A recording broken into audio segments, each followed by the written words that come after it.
Petrol diesel ಸಾಮಾನ್ಯವಾಗಿ ಏರಿಕೆ ಆಗೈತೆ ಅಂತ ಗ್ರಾಹಕರೆಲ್ಲ ಹೇಳ್ತಾಯಿದ್ರು. ಆದರೆ ನಮಗೆ ಅನ್ಎಕ್ಸ್ಪೆಕ್ಟೆಡು ನಮಗೂ ಗೊತ್ತಿಲ್ಲ ಪೆಟ್ರೋಲ್ ಡೀಸೆಲ್ ಏರಿಕೆ ಆಗುತ್ತೆ ಅಂತ. ಸಾಮಾನ್ಯವಾಗಿ ಜನಸಾಮಾನ್ಯರು ಹೇಳ್ತಾಯಿದ್ರು, ಟಿ ವಿಲೆಲ್ಲ ಹೇಳ್ತಾಯಿದ್ರು. ಆದರೆ ಯಾವಾಗ ಜಾಸ್ತಿ ಆಗುತ್ತೆ ಅಂತ ಏರಿಕೆ ಅಂತ ಯಾರಿಗೂ ಗೊತ್ತಿರಲಿಲ್ಲ. ಸಡನ್ನಾಗಿ ರಾತ್ರಿ ಜಾಸ್ತಿ ಆಗಿದೆ. ಅಂದರೆ ಒಂದು ನಾವು ಗಮನಿಸಬೇಕಾದಂಥ ವಿಷಯ, ಪೆಟ್ರೋಲು ಡೀಸೆಲ್ಲು ನಮ್ಮ ದೇಶದಲ್ಲಿ ಸರಬರಾಜು ಆಗೋದಿಲ್ಲ, ಯಾಕಂದರೆ ಹೊರಗಡೆಯಿಂದ ಬರೋವಂಥದ್ದಲ್ವ. ಆದ್ದರಿಂದ ಈಗಿನ ಪ್ರಾಬ್ಲಮ್ ಏನು ಅಂತಂದರೆ, ನಾವು ಪೆಟ್ರೋಲ್ ಮತ್ತು ಡೀಸೆಲ್ನ ಸಾಮಾನ್ಯವಾಗಿ ಮಿತವಾಗಿ ಬಳಸಬೇಕು. ಯಾರೇ ಒಬ್ಬರು ಈಗ ಮೋದಿ ದೇಶದ ಪ್ರಧಾನಿಯವರು ಒಂದು ಕರೆ ಕೊಟ್ಟರು ಅಂದರೆ ಅದಕ್ಕೊಂದು ಅರ್ಥ ಇರುತ್ತೆ, ಏನಕ್ಕೋಸ್ಕರ ಅವರು ಕರೆ ಕೊಟ್ಟರು ಅಂತ. ಅದರಿಂದ ಇನ್ಮೇಲಾದರೂ ಗ್ರಾಹಕರು ಪೆಟ್ರೋಲ್ ಮತ್ತು ಡೀಸೆಲ್ನ ಸ್ವಲ್ಪ ದಿನ ಸಿಗೋ ತನಕ ಮಿತವಾಗಿ ಬಳಸಬೇಕು. ಈ ಸಣ್ಣ ಪುಟ್ಟದಕ್ಕೆಲ್ಲ ಅಂಗಡಿ ಹೋಗೋ ಗಾಡಿ ತಗೊಂಡು ಹೋಗ್ಬೋದು, ಸಣ್ಣ ಪುಟ್ಟದಕ್ಕೆಲ್ಲ ಗಾಡಿ ವೆಹಿಕಲ್ಸ್ ಯೂಸ್ ಮಾಡೋದು, ಅದು ಸಾಮಾನ್ಯವಾಗಿ ಕಡಿಮೆ ಮಾಡಬೇಕು. ಯಾಕಂದರೆ ಈಗ ಪೆಟ್ರೋಲು ನಮಗೆ ಸಾಮಾನ್ಯವಾಗಿ ಬೆಳಗ್ಗೆ ನಮಗೆ ₹3.76 ಮತ್ತು ಡೀಸೆಲ್ಲು ಒಂದು ₹4 ಜಾಸ್ತಿ ಆಗಿದೆ. ಅದರಿಂದ ಇದರಲ್ಲೇನು ವ್ಯತ್ಯಾಸ ಏನೂ ಆಗಲ್ಲ.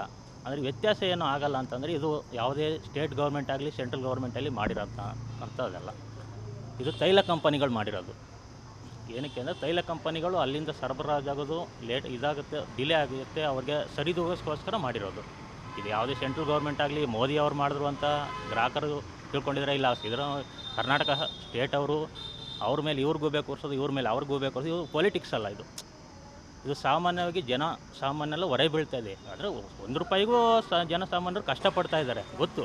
ಆದರೂ ಇನ್ಮೇಲಾದರೂ ಮಿತವಾಗಿ ಬಳಸಬೇಕು. ಈಗ ನಮ್ಮ ದೇಶದಲ್ಲಿ ಇದು ಸಾಮಾನ್ಯವಾಗಿ ಉತ್ಪತ್ತಿ ಆಗೋದಿಲ್ಲ.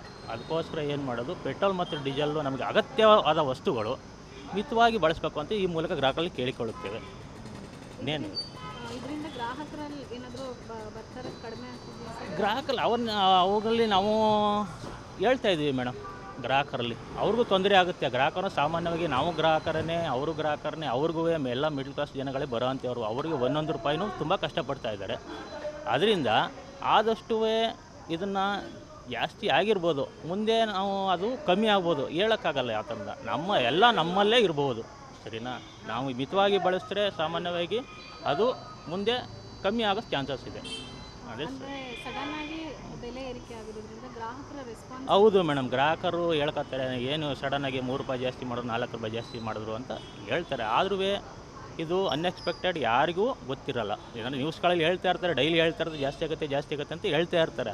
ಆದರೆ ಯಾವಾಗ ಜಾಸ್ತಿ ಆಗುತ್ತೆ ಅಂತ ಹೇಳೋಕ್ಕಾಗಲ್ಲ. ಯಾಕಂದರೆ ಜಾಸ್ತಿ ಆಗುತ್ತೆ ಅಂತ ಹೇಳ್ಬಿಟ್ಟು ನಾವು ಯಾವುದೇ ಥರ ಪೆಟ್ರೋಲ್ ಅಥವಾ ಡೀಸೆಲ್ ಯಾವುದೇ ಬಂಕಲ್ಲಿ ಸ್ಟಾಪ್ ಮಾಡಿಲ್ಲ. ಏನಕ್ಕೆಂದರೆ ಈಗ ಗ್ರಾಹಕರು ಬಂದಾಗ ನಾವು ಪೆಟ್ರೋಲ್ ಹಾಕ್ತಾಯಿದ್ವಿ, ಪೆಟ್ರೋಲ್ ಡೀಸೆಲ್ ನಮ್ಮಲ್ಲಿ ಯಾವುದೇ ಥರದ ಇಷ್ಟಲಿ ತನಕನೂ ನಾವು ಪೆಟ್ರೋಲ್ ಡೀಸೆಲ್ಲು ಇಲ್ಲ ಅಂತ ಹೇಳಿಲ್ಲ ಸಾಮಾನ್ಯವಾಗಿ. ಆದರೆ ಏನು ಅಂತಂದರೆ ಬ್ಯಾರಲ್ ಫೀಲಿಂಗ್ ಏನು ಅಂತ ಇವುಗಳು ಮಾತ್ರ ನಾವು ಕೊಡ್ತಾಯಿಲ್ಲ. ಏನಕ್ಕೆಂದರೆ ಬ್ಯಾರಲ್ ಫೀಲಿಂಗು ಕೊಡಬಾರ್ದು ಅಂತ ಸರ್ಕಾರದಿಂದ ರೂಲ್ಸ್ ಆಗಿದೆ. 200 ಲೀಟ್ರು 300 ಲೀಟ್ರು ಯಾವುದೇ ಥರದ ಬ್ಯಾರಲ್ಗಳಲ್ಲೂ ನಾವು ಹಾಕ್ತಾಯಿಲ್ಲ. ಆಮೇಲೆ ಪ್ಲಾಸ್ಟಿಕ್ ಬಾಟ್ಲುಗಳಿಗೆ ಹಾಕ್ಬಾರ್ದು ಅಂತ ಸರ್ಕಾರದಿಂದ ರೂಲ್ಸ್ ಆಗಿದೆ, ಅದನ್ನು ಪ್ಲಾಸ್ಟಿಕ್ ಬಾಟ್ಲುಗಳಲ್ಲೂ ಹಾಕ್ತಾಯಿಲ್ಲ.